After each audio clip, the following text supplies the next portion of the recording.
Global miner Rio Tinto plans to streamline its aluminium business in an effort to increase profitability. The company says it wants to concentrate on long-life, large-scale, top-tier assets and therefore will sell 13 smelters and refineries in Australia and overseas. The announcement comes a week after the carbon tax passed the lower house, but Rio says this was only one of the reasons for the sell-off. Emily Stewart reports. The world's second largest miner is selling off a quarter of its aluminium assets.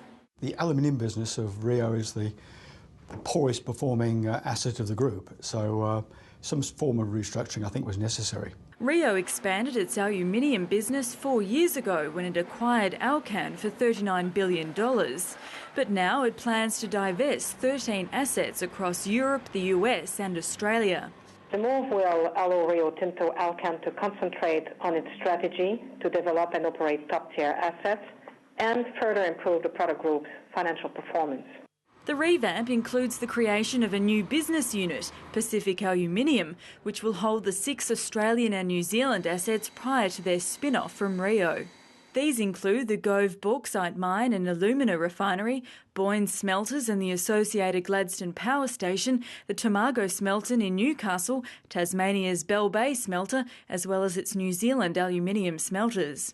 The principal remaining assets will be its low-cost hydroelectric smelters in Canada. They have been retained and there will be further investment in some of those assets. So that's the jewel in the crown. The other jewel in the crown is the bauxite assets at Weipa and the alumina assets in Gladstone. Corporate advisor Nigel Lake says it looks as though Rio is moving away from relying on coal to more green energy for power. As a group as a whole, something like 63% of their power comes from hydro. Of the resources that they're proposing to sell here, none of the power pretty much comes from hydro. So I think that power usage thing is one thing which sits behind this. And despite the announcement coming just a week after the carbon tax passed the lower house, Rio Tinto says higher electricity costs was only a small part of the decision to sell. This is way beyond one country, and this was way beyond one element of environmental factor. It was one of the elements, but it goes beyond Australia and the carbon regulation. This is following an in-depth strategic review. Nigel Lake says if anything, the carbon tax has given investors certainty and made it easier to invest in Australia. The carbon price itself will have a really pretty marginal impact on the cost of power. It is that power is exposed to ongoing price rises through the price of coal over time. Deutsche Bank has valued the assets at around $8 billion, but analysts say there are no obvious buyers.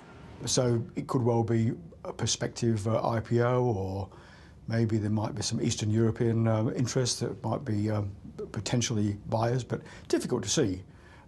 Private equity, those sort of things.